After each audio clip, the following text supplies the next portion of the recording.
Hello दोस्तों, स्वागत है आप सभी लोगों का राजस्थान एकेडमी पर। मैं प्रवीण सिंह आप सभी लोगों के साथ में। जैसा कि आप सभी लोग जानते हैं, लगातार आप लोगों के लिए एलडीसी, सीईटी, छात्रावास अधीक्षक एग्जाम के लिए साइंस और मैथमेटिक्स की क्लासेस लेकर के आ रहा हूं। और आप सभी लोग रेगुलरली 8 बजे मेरे साथ में साइंस पढ़ते हैं और 9 बजे मैथमेटिक्स की क्लास को लेते हैं। और आप सभी लोग इन सभी क्लासेस के नोट्स बना रहे होंगे। साथ ही साथ आप लोगों का जो इन क्लासेस को इतना प्यार मिल रहा है, उसके लिए मैं आप लोगों का बहुत बहुत धन्यवाद ज्ञापित करता हूं। हम लोग बात कर रहे थे सामान्य विज्ञान के अंदर आनुवांशिकी के बारे में। इससे पहले के जो भी टॉपिक है, चाहे वो फिजिक्स हो, केमिस्ट्री हो या स्पेस टेक्नोलॉजी, वो हम कंप्लीट कर चुके हैं और वो सभी हमारे यूट्यूब चैनल पर प्लेलिस्ट के अंदर कंप्लीटली सीक्वेंस वाइज अवेलेबल है। आप लोग जाकर के अपने नोट्स बना सकते हैं और उन क्लासेस को देख सकते हैं। हम आनुवांशिकी के अंतर्गत बात कर रहे थे मेंडल के नियमों के बारे में। और कल लास्ट क्लास में अपन ने ये जाना था कि मटर के पौधे को ही क्यों चयनित किया था, और उसके बाद में जो मटर के कौन कौन से 7 लक्षण थे और उन 7 लक्षणों में कौन प्रभावी था, कौन अप्रभावी था, इन सभी चीजों को अपन ने जान लिया था। और एक संकरीय क्रॉस के बारे में अपन बात कर रहे थे। एक संकरीय क्रॉस के अंदर जो फिनोटाइपिक अनुपात है, या जिसे लक्षण प्ररूप या बाहरी जो अनुपात है, उसके बारे में बात करी थी। वो था आपका 3:1, यानी 3:1 था। और वो आपका इस प्रकार से निकल करके आता है। आप लोगों ने इसको देख लिया होगा। अब हम बात कर रहे हैं ड्यूस। आज जो अपन बात करेंगे फिनोटाइपिक के बाद में, पहले तो जीनोटाइपिक रेशियो के बारे में, और उसके बाद में अपन बात करेंगे अपने किसकी, ड्यूस संकर क्रॉस के बारे में।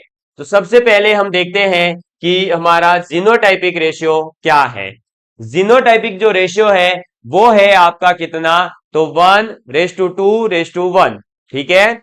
अभी देखिए यहां पर आप इस चीज को लिख लीजिए। इसके बाद में वो मैं आपको दिखाऊंगा कि जीनोटाइपिक रेशियो ये क्यों आता है। तो आप लिखेंगे अब दूसरा, जीनोटिपिक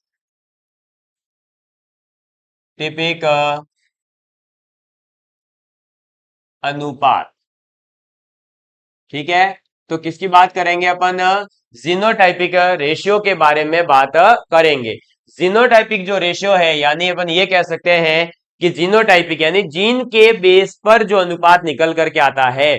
जो फिनोटाइपिक रेशियो का मतलब क्या है, बाहर के लक्षण कैसे दिख रहे हैं, कैरेक्टर कैसा दिख रहा है उसके आधार पर। जबकि जीनोटाइपिक यानी उसके अंदर उपस्थित जीन जो है उनके आधार पर।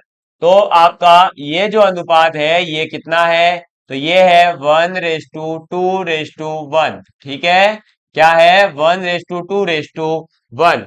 और इसके अंदर ये 1 जो है बता रहा है आपके शुद्ध बौने को, यानी प्योर, सॉरी, एक शुद्ध लंबा है पहला वाला। ठीक है। फिर ये दो जो हो जाएंगे, ये कैसे हो जाएंगे, तो आपके दो मिश्रित लंबे हैं। ये कैसे हैं, मिश्रित लंबा। ठीक है। और ये जो एक है ये है आपका शुद्ध बौना। क्लियर। अब ये शुद्ध बौना है तो ये क्यों है, और ये शुद्ध लंबा है तो क्यों है, और मिश्रित लंबे का मतलब क्या है वो देखिए।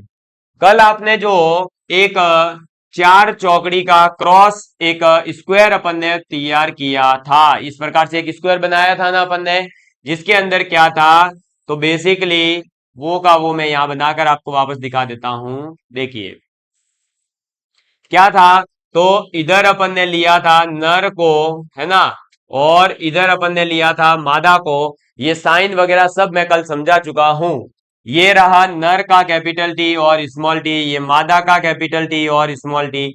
जब इनका क्रॉस हुआ तो ये बना कैपिटल टी कैपिटल टी। जब इसका इसका हुआ तो कैपिटल टी स्मॉल टी। जब इसका इसका हुआ तो स्मॉल टी, सॉरी, एक मिनट। जब इसका इसका हुआ तो कैपिटल टी और स्मॉल टी, और जब इसका इसका हुआ तो स्मॉल टी स्मॉल टी। ठीक है। अब इसके अंदर मैंने आप लोगों को ये चीज बताई थी कि जो कैपिटल टी है वो लंबेपन को प्रदर्शित करता है, और लंबापन जो है वो एक प्रभावी लक्षण है। इसका मतलब क्या हुआ कि जहां जहां पर लंबा आपका कैपिटल टी है वो लंबापन तो प्रदर्शित करेंगे। ठीक है। तो ये तो आपका जो है दोनों के दोनों क्या है, कैपिटल टी, इसका मतलब ये शुद्ध रूप से लंबे हैं, इसमें जो है कोई दिक्कत नहीं है। और ये दोनों स्मॉल टी है, इसका मतलब ये शुद्ध रूप से बौना है, इसलिए एक शुद्ध लंबा और एक शुद्ध बौना। और जो ये दो बचे हुए हैं आपके पास, ये दो जो आपके पास में बचे हुए हैं, एक तो आपका ये रहा कैपिटल टी और स्मॉल टी, और एक ये रहा कैपिटल टी और स्मॉल टी, ये मिश्रण है या नहीं है भाई? लंबेपन का और बौनेपन का ये क्या है, मिश्रण रूप है, लेकिन फिर भी ये लंबेपन को प्रदर्शित करेगा। क्यों? क्योंकि आपको पता है कि स्मॉल टी और कैपिटल टी में से प्रभावी कौन, कैपिटल टी, इसका मतलब गुण किसके प्रदर्शित होंगे, कैपिटल टी के। तो ये दोनों जो है आपके क्या है, ये दोनों तो है आपके मिश्रित, ये है मिश्रित लंबे दो, क्लियर। और ये रहा आपका शुद्ध बौना, और ये रहा आपका शुद्ध लंबा। तो इस प्रकार से जीन के आधार पर 1:1 और ये 2 है, इसलिए 1:1 अनुपात आता है जीनोटाइपिक। समझ में आ गई बात?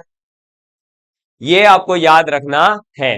अब ये तो था एक संकरीय क्रॉस करवाने पर, लेकिन जब हम द्विसंकरीय क्रॉस करवाते हैं, यानी जब हम दो लक्षणों को एक साथ में क्रॉस करवाते हैं, तब भी इसी प्रकार से हम एक बहुत बड़ी सी टेबल बना सकते हैं। लेकिन मैं आपको वो टेबल बना करके यहां पर नहीं बताऊंगा, क्योंकि उस टेबल को अपन जो है आगे देख लेंगे। अभी केवल और केवल मैं आपको अनुपात लिख करके बता रहा हूं, आप उस अनुपात को लिख लीजिए और वो अनुपात सीधे सीधे याद कर लीजिए, क्योंकि हर एग्जाम के अंदर इस अनुपात पर आधारित एक क्वेश्चन तो देखने को मिल रहा है। देखिए, तो अब आप लिखेंगे द्विसंकरीय क्रॉस, क्या हेडिंग डालेंगे आपकी, द्विसंकरीय क्रॉस, द्विसंकरीय क्रॉस। और द्विसंकरीय क्रॉस के अंदर पहला जो हमारे पास में आ जाता है, वो आ जाता है फिनोटाइपिक अनुपात या फिनोटिपिक अनुपात। अब इसमें जो है फिनोटिपिक अनुपात जो आता है वो काफी बड़ा आएगा, आपको याद रखना पड़ेगा। लेकिन क्या आता है, तो वो आ जाता है 9:3:3:1, यानी 9:3:3:1, ये होता है फिनोटाइपिक अनुपात। दूसरा आपके पास में फिर आ जाता है जीनोटिपिक अनुपात। क्या आ जाता है, जीनोटिपिक अनुपात। अब ये जीनोटिपिक अनुपात क्या होता है, तो जीनोटिपिक अनुपात और भी बड़ा है। ये तो केवल 4 ही थे, 9:3:3:1, 9,331, ऐसे याद रखना है, ठीक है। द्विसंकरीय क्रॉस के अंदर फिनोटिपिक अनुपात कितना होता है, 9,331। कितना होता है, 9,331। या आप ऐसे भी याद रख सकते हो कि 9 कब आएगा, तो 3 × 3 × 1 करने पर, ठीक है। तो 3×3 = 9, 9 × 9, तो ये 9 आ जाता है। तो 9:3:3, ऐसे भी आप इनको याद रख सकते हैं। अब जीनोटाइपिक रेशियो की बात करें, तो ये होता है आपका 122, 412, 121। क्या होता है, 122, यानी 1:2:2। फिर आगे अनुपात आता है 412, तो 4:1:2। और फिर आता है 121, तो 1:2:1। ऐसे याद रखना पड़ेगा, 3-3 के पेयर में तोड़कर याद रखोगे तो याद हो जाएगा 122, 412, 121, ठीक है। ये किसका अनुपात है, ये द्विसंकरीय क्रॉस करवाने पर जीनोटाइपिक जो अनुपात आता है वो ये आ जाता है। क्या आ जाता है, 122:412:121। और फिनोटाइपिक रेशियो जो आता है बाहरी लक्षण के आधार पर जो अनुपात निकल कर आता है वो आ जाता है 9,331, या फिर 3 इंटू 3 इंटू 1 और फिर अनुपात 9। क्लियर? ऐसे भी आप इसको याद रख सकते हैं, जैसे भी आप चाहें। इस अनुपात को मैं तो ये चाहता हूं बस आपको याद रहने चाहिए। अब चाहे आप इसको जो है कान बंद करके या इस कान को पकड़ के याद करो, सिर नीचे करके पैर ऊपर करके याद रखो, चाहे आप नाचते हुए याद करो, कूदते हुए याद करो, जैसे भी करो आप इसको याद कर लेना।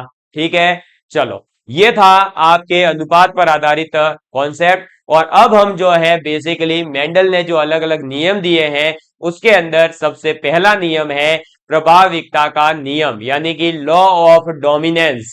प्रभाविकता मतलब कि किसी व्यक्ति का प्रभाव जो है वो होगा। तो यहां पर अपन क्या कर रहे हैं, अपन देख रहे थे कि कुछ ऐसे लक्षण हैं जो अपना प्रभाव क्या करते हैं, दिखाते हैं। यानी कि अपन बात करने जा रहे हैं कि उनमें से कौन सा अपना लक्षण दिखाता है, कौन अपना लक्षण नहीं दिखाता है। उसी पर आधारित जो लक्षण दिखाएगा वो प्रभावी हो जाएगा, जो लक्षण नहीं दिखा पाएगा वो अप्रभावी होगा। और इसी पर आधारित इसकी जब आपके मेंडल नामक वैज्ञानिक ने लगातार स्टडी करी तो फिर इन्होंने एक नियम दिया जिस नियम का नाम है प्रभाविकता का नियम। उसकी बात करने जा रहे हैं। आप इसका एक बार जो है कि स्क्रीनशॉट लेना चाहें तो ले लीजिए, या इसको नोट डाउन कर रहे हैं तो नोट डाउन कर लीजिए। ठीक है, चलिए, अब आप हेडिंग डालेंगे जल्दी से अपनी कॉपी में, प्रभाविकता का नियम, प्रभाविता या प्रभाविकता, ठीक है, का नियम।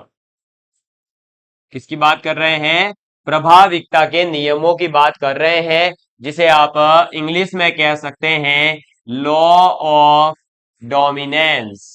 क्या? लॉ ऑफ डोमिनेंस, यानी कि कौन प्रभावी है, कौन डोमिनेट कर रहा है।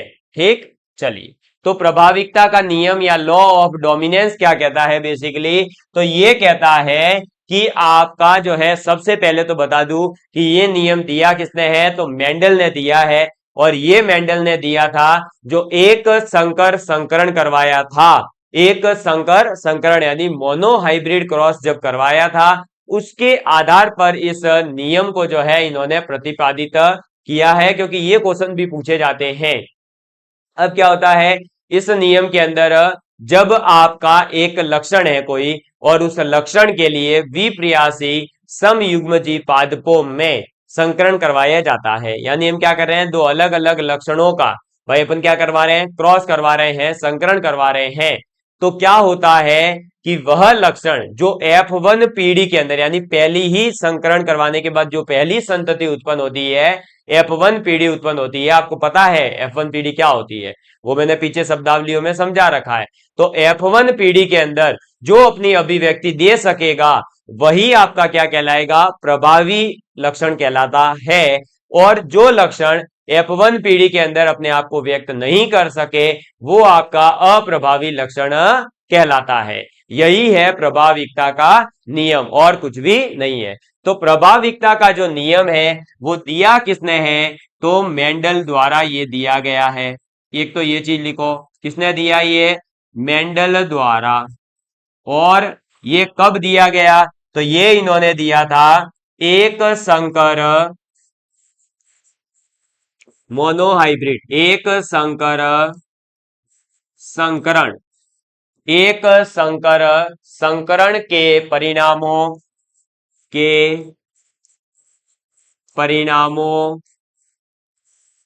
पर आधारित। ठीक है, एक संकर संकरण के परिणामों पर आधारित है क्या, प्रभाविकता का नियम, लॉ ऑफ डोमिनेंस। अब इस नियम की पूरी थ्योरी जो है वो लिख लेंगे तो आपको याद भी हो जाएगा। तो आप लिखिएगा कि इस नियम के अनुसार, इस नियम के अनुसार, इस नियम के अनुसार, अकॉर्डिंग टू दिस लॉ, जब वेन जब एक संकर, क्या, जब एक संकर नहीं सॉरी एक लक्षण के लिए, एक लक्षण के लिए, एक लक्षण के लिए विप्रियासी समयुग्मजी, विप्रियासी, विप्रियासी समयुग्मजी, समयुग्मजी पादपों में, समयुग्मजी पादपों में, पादपों में संकरण यानी हाइब्रिडाइजेशन या क्रॉस, संकरण कराया, संकरण कराया जाता है, कराया जाता है, तो तो वह लक्षण यानी वो कैरेक्टर, वह लक्षण जो F1 पीढ़ी में, जो F1 पीढ़ी में, किसमें, F1 पीढ़ी में, अपनी F1 पीढ़ी में अपनी अभिव्यक्ति, अपनी अभिव्यक्ति या अपने आप को रिप्रेजेंट कर सके, अभिव्यक्ति, अपनी अभिव्यक्ति दर्शाता है, दर्शाता है, ठीक है। प्रभावी कहलाता है, डोमिनेंस कहलाता है, प्रभावी कहलाता है, ठीक है। इसके बाद लिखेंगे इसी के साथ अप्रभावी लक्षण को भी लिख लो, तथा वह लक्षण, तथा वह लक्षण जो जो F1 पीढ़ी, F1 पीढ़ी में अपनी, F1 पीढ़ी में अपनी अभिव्यक्ति, अपनी अभिव्यक्ति नहीं, अभिव्यक्ति नहीं दर्शाता है, नहीं दर्शाता है, नहीं दर्शाता है, उसे, उसे अप्रभावी कहते हैं या अप्रभावी लक्षण कहते हैं। अब आपको ये सब कुछ क्लियर हो गया होगा, इसको लिखना बहुत जरूरी है क्योंकि इस पर आधारित क्वेश्चन अक्सर पूछे गए हैं, ठीक है। अब मैं बात करता हूं इसके सीधे उदाहरण पर आधारित, क्योंकि ये चीज तो मैं पहले ही आपको समझा चुका हूं कि प्रभावी क्या है और अप्रभावी क्या है। तो आप लिखेंगे इसका उदाहरण कि यदि, उदाहरण से आपको क्लियर हो जाएगा, यदि शुद्ध या, शुद्ध या समयुग्मजी, अब ये समयुग्मजी और ये शब्द जो भी आ रहे हैं वो सब मैं आपको ऑलरेडी पीछे पढ़ा चुका हूं, तो आपको अब जो है समझने में आसानी हो रही होगी। तो शुद्ध या समयुग्मजी लंबे, क्या, समयुग्मजी लंबे, लंबे यानी कि कैपिटल टी कैपिटल टी, शुद्ध लंबे का मतलब हो गया दोनों के दोनों जीन कैसे होंगे, कैपिटल टी होंगे, ठीक है। पौधे, पौधे को, पौधे को शुद्ध, शुद्ध या, लिखते रहिएगा, शुद्ध या सम, एक मिनट ये भाई साहब है ना कभी कभी भाग जाते हैं, समयुग्मजी बौने, समयुग्मजी बौने यानी स्मॉल टी, स्मॉल टी, तो समयुग्मजी बौने पौधे, पौधे से, पौधे से संकरण कराया जाता है, क्या करवाया जा रहा है, क्रॉस करवाया जाता है, संकरण कराया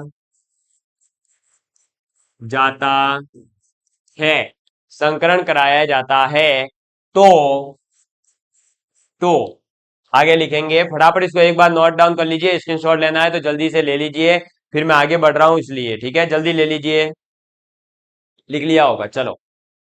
तो F1 पीढ़ी में लिखेंगे, तो F1 पीढ़ी में, किसमें, F1 पीढ़ी में सभी पौधे, सभी पौधे क्या होते हैं, तो सभी पौधे 100%, 100%, ठीक है। सभी का मतलब सभी पौधे, सभी पौधे लंबे, क्या, सभी पौधे लंबे, जिसमें आपके मिश्रित भी होंगे, ठीक है, लंबे प्राप्त होते हैं। क्या होते हैं? लंबे पौधे प्राप्त होते हैं। कैसे? देखिए, अपन ने क्या करा, तो अपन ने ले लिया लंबे पौधे के जीन ले लिए, ठीक है।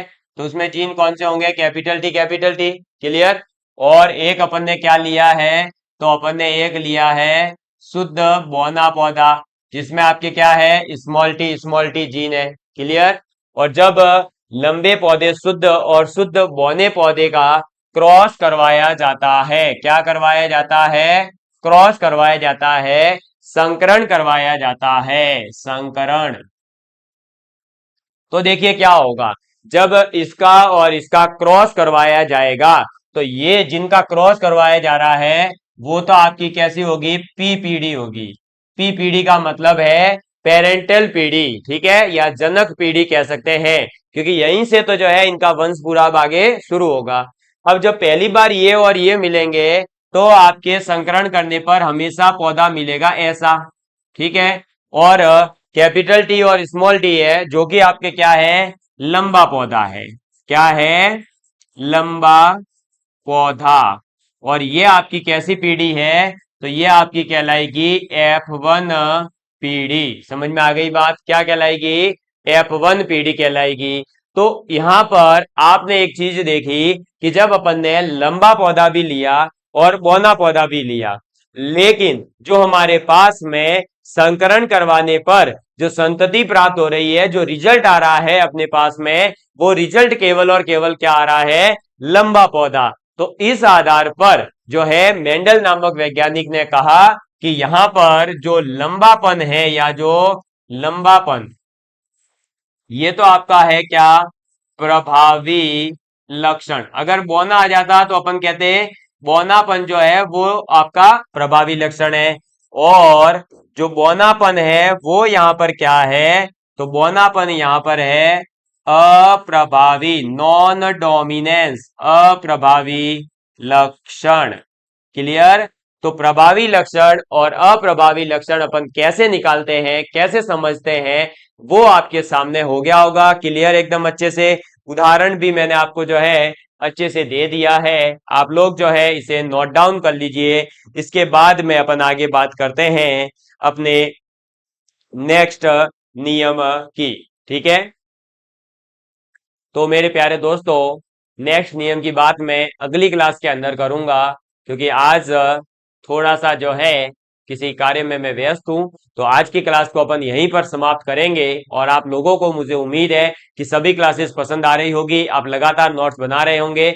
अगली क्लास के अंदर अब एक जो अगला नियम है वो पढ़ा भी देता, लेकिन बड़ा है पृथक्करण का नियम, या जिसे अपन कहते हैं युग्मकों की शुद्धता का नियम। काफी अच्छा नियम है, जिस पर आधारित क्वेश्चन भी आ चुका है, इसलिए अपन उसको अच्छे से समझेंगे और अब अगली क्लास में मिलेंगे। Love you all of you, please take care and please share with your friends. जय हिंद, जय भारत। क्लास कैसी लगी ये आप कमेंट करके जरूर फीडबैक देवें, ताकि हम उसके अंदर लगातार आगे से आगे इंप्रूवमेंट करने की कोशिश करते रहें। धन्यवाद।